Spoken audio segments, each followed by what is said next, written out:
ആകാശവാണി.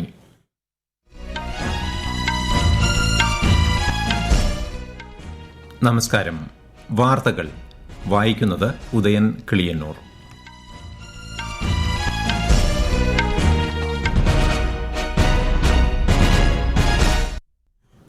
പ്രധാന വാർത്തകൾ. വികസിതവും സ്വയം പര്യാപ്തവുമായ ഇന്ത്യ എന്ന ലക്ഷ്യത്തിലേക്ക് രാജ്യം ആത്മവിശ്വാസത്തോടെ നീങ്ങുകയാണെന്ന് പ്രധാനമന്ത്രി നരേന്ദ്രമോദി.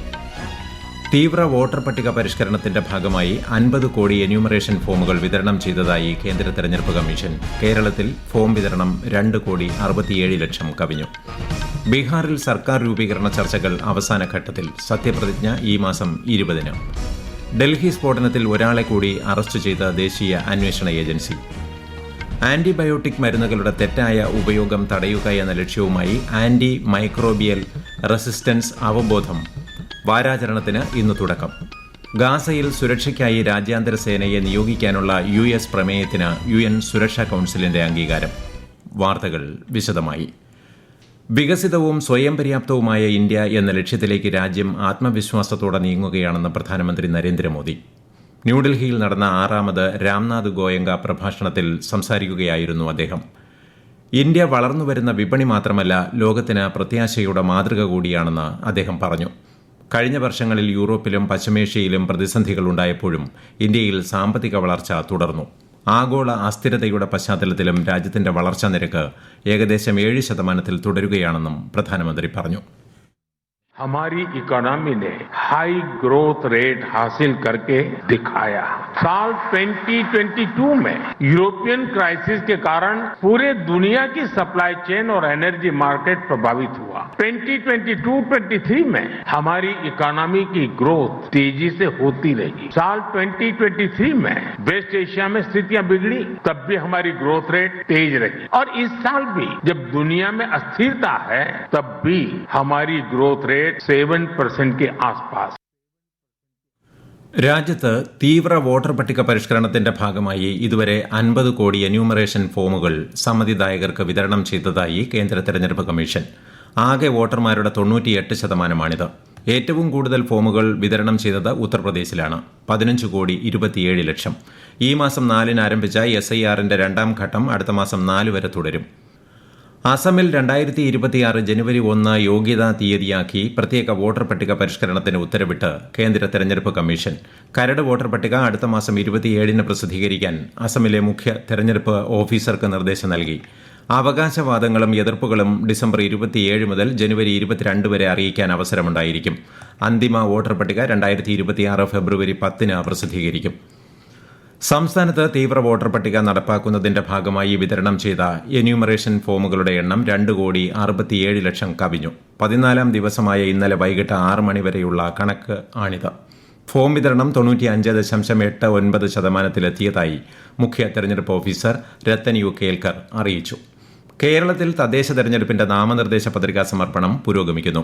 ഇതുവരെ 2,994 പേർ പത്രിക സമർപ്പിച്ചതായി സംസ്ഥാന തെരഞ്ഞെടുപ്പ് കമ്മീഷൻ തൃശൂരിൽ ആണ് ഏറ്റവും കൂടുതൽ പത്രിക സമർപ്പിച്ചത്.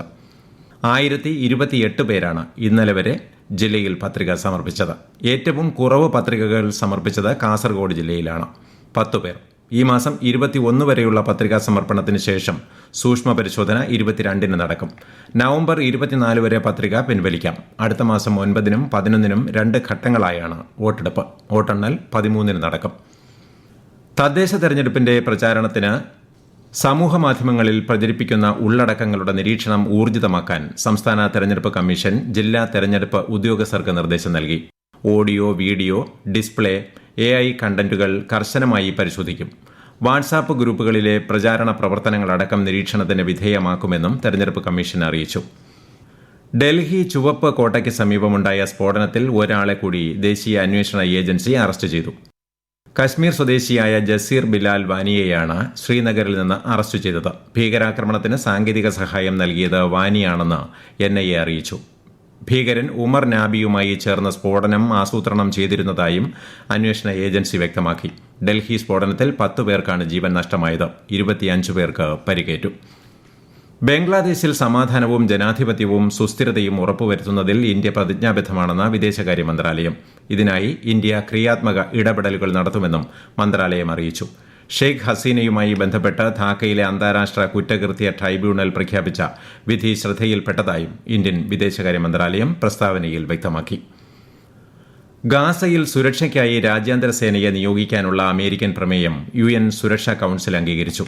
ചൈനയും റഷ്യയും വോട്ടെടുപ്പിൽ നിന്ന് വിട്ടുനിന്നു. 2 വർഷത്തെ യുദ്ധത്തിന് ശേഷം ഗാസയിൽ സമാധാനം പുനഃസ്ഥാപിക്കുന്നതിനുള്ള തുടർ നടപടികളുടെ ഭാഗമായാണ് പ്രമേയം. UN അംഗീകാരത്തോടെ വേണം രാജ്യാന്തര സേനയെ നിയോഗിക്കേണ്ടതെന്ന് അറബ് രാജ്യങ്ങൾ നേരത്തെ നിലപാടെടുത്തിരുന്നു. ഈ വാർത്തകൾ ആകാശവാണിയിൽ നിന്ന്. ആകാശവാണി വാർത്തകളും വാർത്താ അധിഷ്ഠിത പരിപാടികളും all India radio news Thiruvananthapuram YouTube ചാനലിലും all India radio news Thiruvananthapuram Facebook പേജിലും AIR ന്യൂസ് _ ഇൻസ്റ്റഗ്രാം അക്കൌണ്ടിലും @AIR ന്യൂസ് _ TVM X ഹാൻഡിലും ലഭ്യമാണ്. ഇന്ത്യൻ പാസ്പോർട്ട് ഉടമകൾക്ക് വിസ കൂടാതെ ഇറാൻ സന്ദർശിക്കാൻ ലഭിച്ചിരുന്ന സൌകര്യം ഈ മാസം 22 മുതൽ താൽക്കാലികമായി നിർത്തിവച്ച് ഇറാൻ സർക്കാർ. വ്യാജ തൊഴിൽ വാഗ്ദാനങ്ങൾ നൽകി ഇന്ത്യക്കാരെ അനധികൃതമായി ഇറാനിലേക്ക് ആകർഷിച്ചതായുള്ള സംഭവങ്ങൾ റിപ്പോർട്ട് ചെയ്തതിന്റെ പശ്ചാത്തലത്തിലാണ് തീരുമാനം. ഇറാൻ സന്ദർശിക്കാൻ ഉദ്ദേശിക്കുന്ന പൌരന്മാർ ജാഗ്രത പാലിക്കണമെന്ന് വിദേശകാര്യ മന്ത്രാലയം അറിയിച്ചു. ബീഹാറിൽ സർക്കാർ രൂപീകരണത്തിനുള്ള ചർച്ചകൾ അന്തിമഘട്ടത്തിൽ. സത്യപ്രതിജ്ഞാ ചടങ്ങ് ഈ മാസം 20 നടക്കും. വിശദാംശങ്ങളിലേക്ക്. ബീഹാറിൽ BJP നിയമസഭാ കക്ഷി നേതാവിനെ തിരഞ്ഞെടുക്കാനായി MLA-മാരുടെ യോഗം ഇന്ന് ചേരും. 243 അംഗ നിയമസഭയിലേക്ക് നടന്ന തിരഞ്ഞെടുപ്പിൽ NDA സഖ്യത്തിന് 202 സീറ്റുകൾ ലഭിച്ചു. 89 സീറ്റുകളുമായി BJP ഏറ്റവും വലിയ ഒറ്റക്കക്ഷിയായി. അതേസമയം JDU-വിന്റെ ലെജിസ്ലേറ്റീവ് പാർട്ടി യോഗം നാളെ ചേരും. ഇന്നലെ ചേർന്ന RJD നിയമസഭാ കക്ഷി യോഗം തേജസ്വി യാദവിനെ പ്രതിപക്ഷ നേതാവായി തിരഞ്ഞെടുത്തിരുന്നു. പട്നയിലെ ഗാന്ധി മൈതാനിയിൽ സത്യപ്രതിജ്ഞയ്ക്കുള്ള മുന്നൊരുക്കങ്ങൾ പുരോഗമിക്കുകയാണ്. പ്രധാനമന്ത്രി നരേന്ദ്രമോദി ഉൾപ്പെടെയുള്ള പ്രമുഖർ ചടങ്ങിൽ പങ്കെടുക്കും. News desk Akashvani. ആന്റിബയോട്ടിക് മരുന്നുകളുടെ തെറ്റായ ഉപയോഗം തടയുകയെന്ന ലക്ഷ്യവുമായി ആന്റി മൈക്രോബിയൽ റെസിസ്റ്റൻസ് അവബോധ വാരാചരണത്തിന് ഇന്ന് രാജ്യത്ത് തുടക്കമാകും. ഇപ്പോൾ പ്രവർത്തിക്കുക, വർത്തമാനകാലം സംരക്ഷിച്ചാൽ ഭാവി സുരക്ഷിതമാകും എന്നതാണ് ഈ വർഷത്തെ സന്ദേശം. ഈ മാസം 24 വരെ നീളുന്ന വാരാചരണത്തിന്റെ ഭാഗമായി രാജ്യമെമ്പാടും ബോധവൽക്കരണ പരിപാടികൾ സംഘടിപ്പിച്ചിട്ടുണ്ട്. ഈജിപ്തിലെ കെയ്റോയിൽ നടന്ന ISSF ഷൂട്ടിംഗ് ലോക ചാമ്പ്യൻഷിപ്പിൽ ഒളിമ്പിയൻ ഗുർപ്രീത് സിംഗിന് വെള്ളി മെഡൽ. പുരുഷന്മാരുടെ 25 മീറ്റർ സെന്റർ പിസ്റ്റൾ ഫയർ ഇനത്തിലാണ് മെഡൽ നേട്ടം.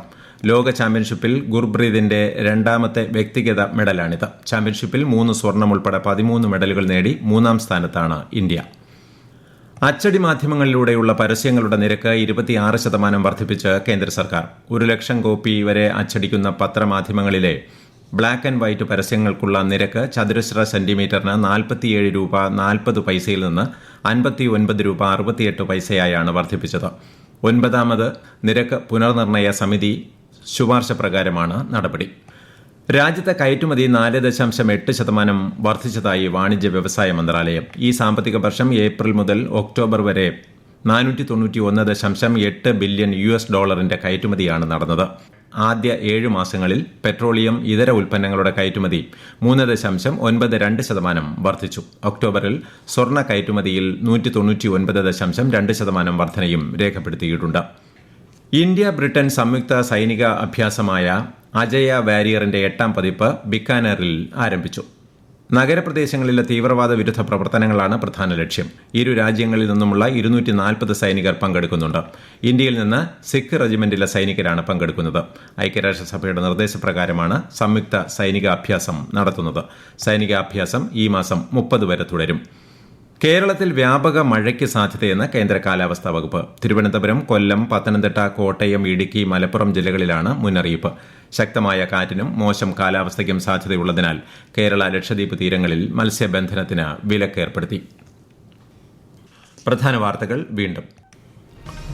വികസിതവും സ്വയം പര്യാപ്തവുമായ ഇന്ത്യ എന്ന ലക്ഷ്യത്തിലേക്ക് രാജ്യം ആത്മവിശ്വാസത്തോടെ നീങ്ങുകയാണെന്ന് പ്രധാനമന്ത്രി നരേന്ദ്രമോദി. തീവ്ര വോട്ടർ പട്ടിക പരിഷ്കരണത്തിന്റെ ഭാഗമായി 50 കോടി എന്യൂമറേഷൻ ഫോമുകൾ വിതരണം ചെയ്തതായി കേന്ദ്ര തെരഞ്ഞെടുപ്പ് കമ്മീഷൻ. കേരളത്തിൽ ഫോം വിതരണം 2,67,00,000 കവിഞ്ഞു. ബീഹാറിൽ സർക്കാർ രൂപീകരണ ചർച്ചകൾ അവസാന ഘട്ടത്തിൽ. സത്യപ്രതിജ്ഞ ഈ മാസം 20-ന്. ഡൽഹി സ്ഫോടനത്തിൽ ഒരാളെ കൂടി അറസ്റ്റ് ചെയ്ത ദേശീയ അന്വേഷണ ഏജൻസി. ആന്റിബയോട്ടിക് മരുന്നുകളുടെ തെറ്റായ ഉപയോഗം തടയുകയെന്ന ലക്ഷ്യവുമായി ആന്റി മൈക്രോബിയൽ റെസിസ്റ്റൻസ് അവബോധ വാരാചരണത്തിന് ഇന്ന് തുടക്കം. ഗാസയിൽ സുരക്ഷയ്ക്കായി രാജ്യാന്തര സേനയെ നിയോഗിക്കാനുള്ള US പ്രമേയത്തിന് UN സുരക്ഷാ കൌൺസിലിന്റെ അംഗീകാരം. വാർത്തകൾ കഴിഞ്ഞു. അടുത്ത വാർത്താ പ്രക്ഷേപണം ഉച്ചയ്ക്ക് 12:30.